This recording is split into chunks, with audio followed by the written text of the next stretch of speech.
മുഗൾ രാജാക്കന്മാരെ കുറിച്ചാണ് ഇപ്പോ RSSകാർ ഏറ്റവും കൂടുതൽ സംസാരിച്ചുകൊണ്ടിരിക്കുന്നത്. മുഗൾ രാജാക്കന്മാരുടെ കൊട്ടാരം ഇവര് ചെയ്തതെന്താ? 992 ഡിസംബർ 6 ബാബറി പള്ളി പൊളിക്കുകയാണ് ചെയ്തത്. അങ്ങനെ മുസ്ലിങ്ങളുടേത് എന്ന് വിശേഷിപ്പിക്കുന്ന, മുഗൾ രാജാക്കന്മാരുടേത് എന്ന് വിശേഷിപ്പിക്കുന്ന എല്ലാ മോണിമെന്റ്സിനെയും, എല്ലാ സ്മാരകങ്ങളെയും തകർക്കുകയാണ് വാസ്തവത്തിൽ RSS ചെയ്തുകൊണ്ടിരിക്കുന്നത്. അവരിപ്പോൾ ലക്ഷ്യമിട്ടിരിക്കുന്നത് താജ്മഹലിനെയാണ്. അതൊരു ക്ഷേത്രമായിരുന്നു എന്നാണ് അവർ വാദിക്കുന്നത്. എന്നാൽ മുഗൾ രാജാക്കന്മാർ എങ്ങനെയാണ് ഇവിടെ ഉണ്ടായിരുന്ന ഹൈന്ദവ സംസ്കാരത്തോട് പെരുമാറിയത് എന്ന് നാം പഠിക്കണം. രാമായണം എന്ന് പറയുന്ന പുസ്തകം ബാബറി പള്ളി പൊളിക്കുകയാണ് RSSകാർ ചെയ്തതെങ്കിൽ, രാമായണം എന്ന് പറയുന്ന സംസ്കൃതത്തിൽ എഴുതപ്പെട്ട വാൽമീകിയുടെ കൃതിക്ക് 11 പേർഷ്യൻ തർജ്ജമകളാണ് മുഗൾ കൊട്ടാരത്തിൽ നിന്നുണ്ടായത്.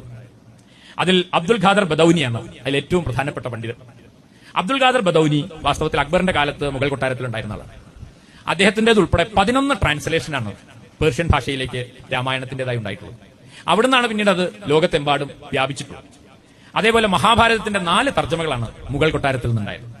ഭഗവത്ഗീതയുടെ 5 ഹിന്ദുക്കളുടെ ഏറ്റവും പ്രധാനപ്പെട്ട കൃതിയാണെന്ന് പറയുന്ന ഭഗവത്ഗീതയുടെ, ഈ പറയുന്ന ഗീതയുടെ ആൾക്കാരാണല്ലോ ഈ RSS. അവർ വിശുദ്ധ ഗ്രന്ഥമെന്ന് കരുതുന്ന ഗീതയുടെ 5 തർജ്ജമകൾ പേർഷ്യൻ ഭാഷയിലേക്ക് മുഗൾ കൊട്ടാരത്തിൽ നിന്നുണ്ടായി.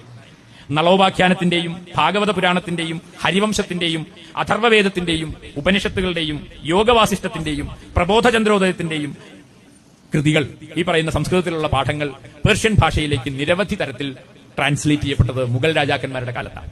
അപ്പൊ മുഗൾ രാജാക്കന്മാര് ഹിന്ദു സംസ്കാരത്തോട് എങ്ങനെയാണ് പെരുമാറിയത്? അതിന്റെ പരിമളം, അതിന്റെ സന്ദേശം ലോകമെമ്പാടും എത്തിക്കാനാണ് അവർ ശ്രമിച്ചത്.